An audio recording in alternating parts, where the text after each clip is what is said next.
सत्संग से सोधी आवे, नहीं जीव 84 में जावे। सत्संग से सोधी आवे, नहीं जीव 84 में जावे।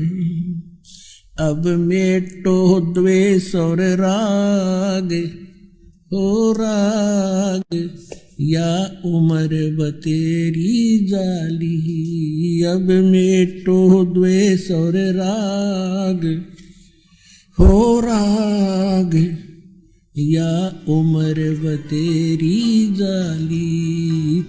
तो प्रसंग चल रहा है कि हम गीता अध्याय नंबर 15 के श्लोक नंबर 1 से 4 में ये स्पष्ट किया है कि उल्टे लटके हुए संसार रूपी वृक्ष को जो जानता है स वेदवित, वो तत्वदर्शी संत है, वो वेद के तात्पर्य को जानने वाला यानी तत्व ज्ञान युक्त है। तो वो ज्ञान स्वयं भगवान ने बोला करके 600 वर्ष पहले, जिसको हम एक जुल्हा एक धान कहा करते थे। पुण्यात्माओं, ये आपके पिता हैं, पूरे विश्व के सभी आत्माओं के हमदर्द हैं। हमारे लिए ये कैसे वेशभूषा में यहाँ रहा करते थे और कैसा रोल करते थे, और पूरे ब्रह्मांडों का संचालन भी वो एक झोंपड़ी में बैठकर किया करते थे। उसकी समर्थता से जब आप परिचित होगे तब आपको पता चलेगा सचमुच हम भगवान को छोड़कर अन्य की जो साधना कर रहे थे वो मोक्षदायक भी नहीं थी, सुखदायक भी नहीं थी। तो क्या बताया परमात्मा ने? अक्षर पुरुष एक पेड़ है जो पृथ्वी से बाहर दिखाई देता, उसको पूरे सभी विभाग सहित उसको पेड़ बोलते हैं, ट्री बोलते हैं, वृक्ष कहते हैं, दरखत कहते हैं, रूख कहते हैं। और उसकी जो नीचे का जो हिस्सा है जड़, वो प्रोक्ष है, वो गुप्त है। तो इसको उल्टा कर लीजिए, ऊपर को जो जड़ है वो संसार रूपी वृक्ष की, तो वो जड़ तो समझो पूर्ण परमात्मा है। और उस पूर्ण परमात्मा ने आके बताया है कि अक्षर पुरुष एक पेड़ है और सरपुरुष वा की डार, ज्योति निरंजन जिसको कहते हैं सरपुरुष, संसार रूपी वृक्ष का चित्र दिखाते हैं। ये पृथ्वी से बाहर जो दिखता है समझो,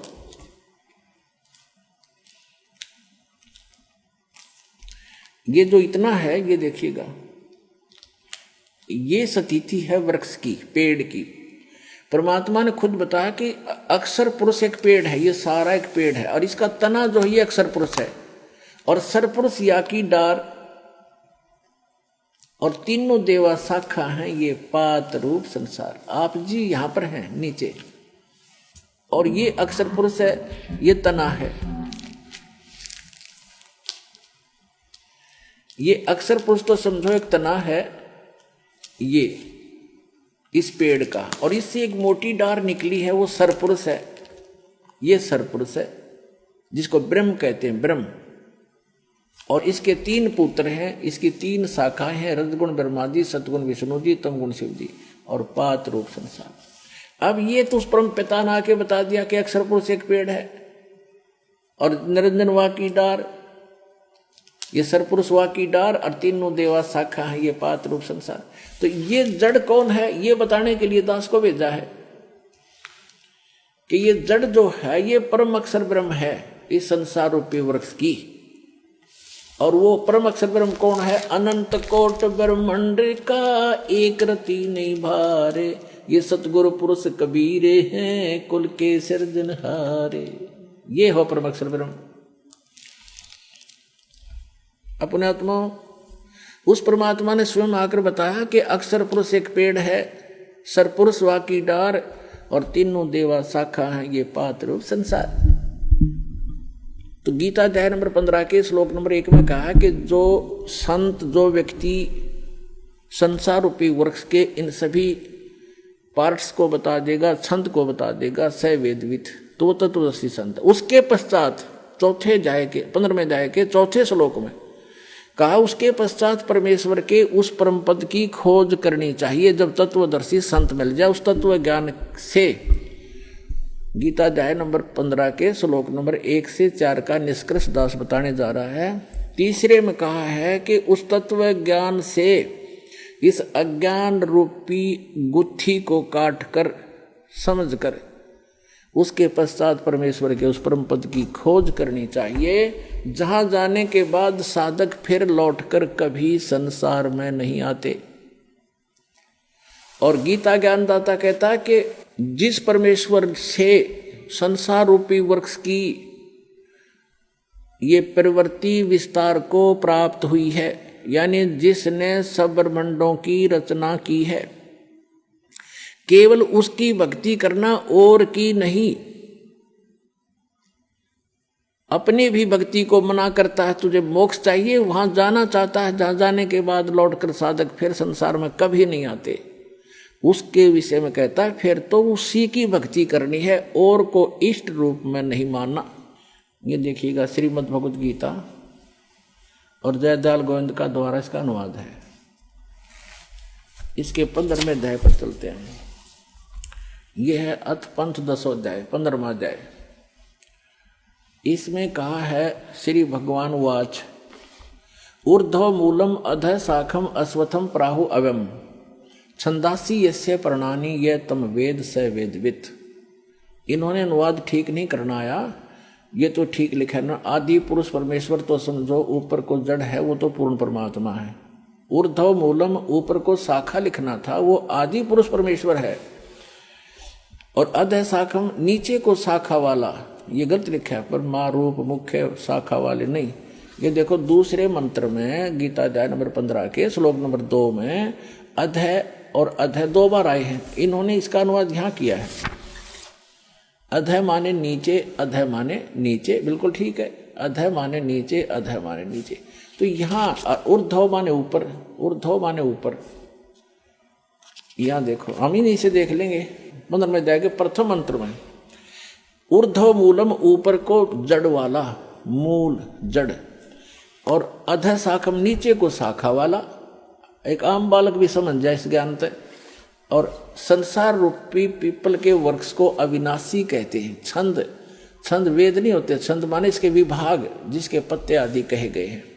और तम वेद, तम यह वेद जिसको, उस संसार रूपी वृक्ष को जो अंधकार रूप में छुपा हुआ है, ज्ञान रूप में, जिसको समझ नहीं सके, उस संसार रूप वृक्ष को जो पुरुष मूल सहित यानी जड़ से लेकर और पत्तों तक तत्व से जानता है, स वेदवित, स वेदवित, वह वेद के तात्पर्य को जानने वाला है, अर्थात वह तत्वदर्शी संत है। ये दूसरे में क्या कहा है कि उस संसार वर्ष की तीनों गुण रूप, तीनों गुण माने रजगुण ब्रह्मा, सतगुण विष्णु, तमगुण शिव जी। रूप जल से बढ़ाई हुई नहीं, ये शाखाएं हैं। विषय प्रवाला शाखा है, विषय विकारों वाली ये शाखा है। रजगुण ब्रह्मा, सतगुण विष्णु, तमगुण शिव जी। अधः नीचे और ऊपर फैली हुई है। ये नीचे माने जैसे यो गीता का ज्ञान पृथ्वी पर बोला जा रहा था, ऊपर स्वर्ग नीचे पाताल, ऊपर और नीचे फैली हुई है। क्योंकि श्री ब्रह्मा, श्री विष्णु, श्री शिव जी एक एक गुण युक्त हैं, एक एक विभाग के मंत्री हैं। इनका प्रभाव इन तीनों ही लोकों पर है, पृथ्वी लोक पर, पाताल लोक और स्वर्ग लोक पर। इससे अन्य जो स्थान हैं, जो ब्रह्म लोक है, वो अलग स्थान है, वहाँ पर ये काल भी तीन ही रूप धारण करके रखता है, उसमें भी तीनों ही गुण अपने विद्यमान रखता है। ऊपर के लोकों के लोग उससे प्रभावित होते हैं, इनका केवल यहीं तक सीमा है। अब देखो ऊपर और नीचे फैली हुई, और मनुष्य लोक में, इस संसार में कर्मों के अनुसार बांधने वाली ये भी मुख्य मूलानी, मुख्य कारण है, नीचे और ऊपर फैली हुई है, नीचे और ऊपर। अब तीसरे में कहा है कि इस संसार वर्ष का स्वरूप जैसा कहा है वैसा यहाँ विचार काल में गीता ज्ञानदाता कहता कि जैसा इसके बारे में सुना है उसको पूर्ण रूप से मैं तेरे को नहीं बता पाऊंगा इस गीता जी के डिस्कशन में। इस संसार वर्ष का स्वरूप जैसा कहा है वैसा यहाँ विचार काल में नहीं पाया जाता, नहीं पाया जाता। क्योंकि गीता ज्ञानदाता कहता है कि क्योंकि न तो इसका आदि है और न अंत, तथा न इसकी अच्छी प्रकार से स्थिति है, यानी वो परिचित नहीं है उससे।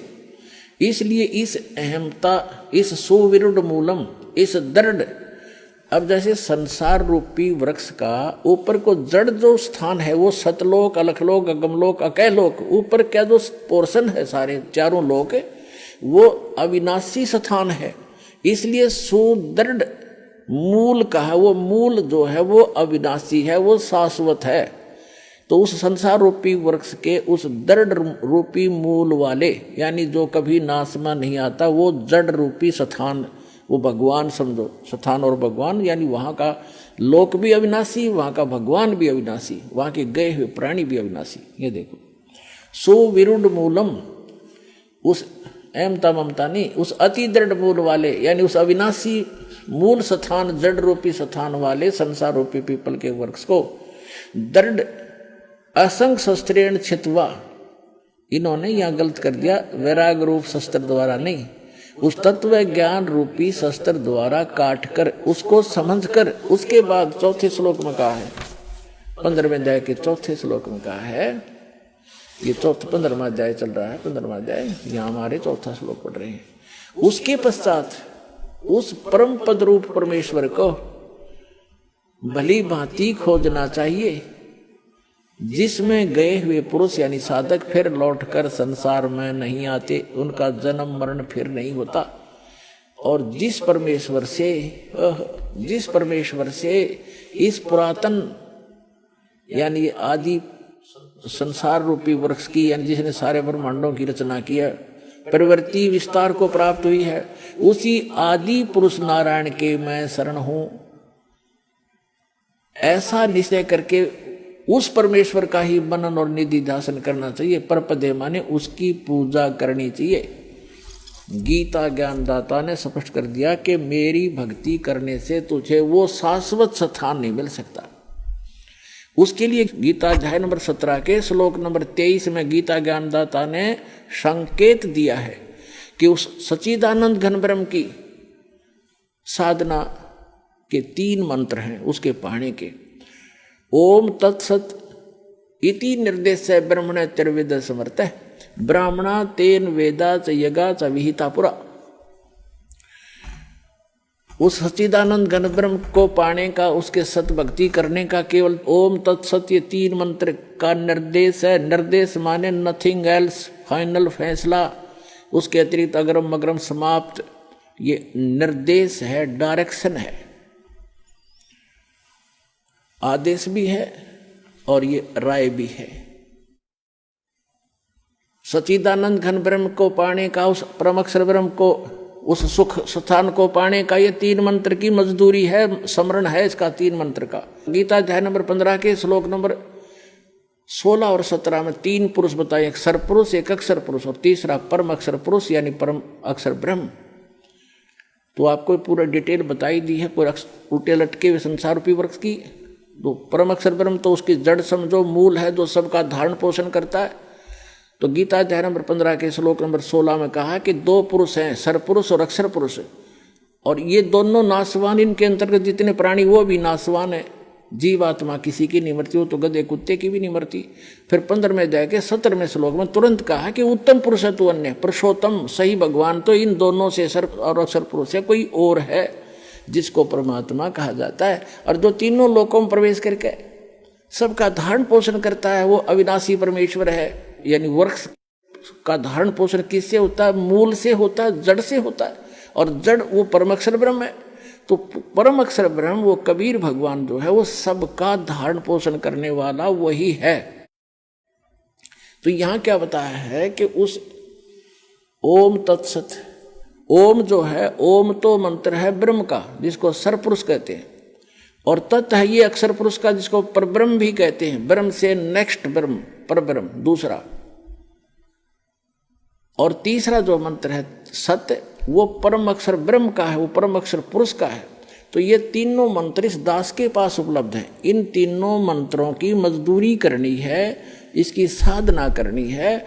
अभी तक ये मार क्यों खाते रहे कबीर पंथी? ये इन मंत्रों का जाप नहीं करते थे जो दास आपको प्रथम बार देता है। ये कहते हैं तो ब्रह्मा विष्णु महेश की पूजाएं हैं, हम क्यों करें, हम तो सतपुरुष की साधना करेंगे। ऐसे ही ये बात बिगड़ी रही। अरे ये साधना नहीं, ये तो यहाँ के मालिक हैं। बताओ हम जिस क्षेत्र में रह रहे हैं और वहाँ के तहसीलदार या वहाँ के SHO या किसी और से खसें और उनका जो टैक्स है वो नहीं दें तो हमें लाभ कैसे मिलेगा। जैसे हमने बिजली ले ली बिजली विभाग से, टेलीफोन ले लिया टेलीफोन विभाग से, अजय उनका कर्जा उसको देंगे नहीं, टैक्स उनका रेंट नहीं देंगे तो वो सुविधा बंद कर देंगे हमारी। इसमें क्या एहसान किया? तो हम मजदूरी कर रहे हैं यहाँ की सुविधा प्राप्त करने के लिए और कुछ धन डिपॉजिट कर रहे हैं जो अपने स्वलोक जाने के लिए, तो ये इनकी पूजा नहीं है। हम कोई किसी से जैसे टेलीफोन वालों से टेलीफोन सुविधा ले रखी है, मोबाइल फोन ले लिया, तो उनसे हम अपनी जो मजदूरी करके उनको दे रहे हैं, उनका किराया रेंट उसका बिल भर रहे हैं, तो वो उनकी पूजा नहीं करे, वो हमें आवश्यकता है इसलिए उनसे मेल रखना भी हमारे एक सभ्यता शिष्टाचार है। तो ये सभी ब्रह्मा विष्णु महेश भी एक यहाँ के अधिकारी हैं, ये इनके सत्र का जो लाभ है यही देंगे उसको।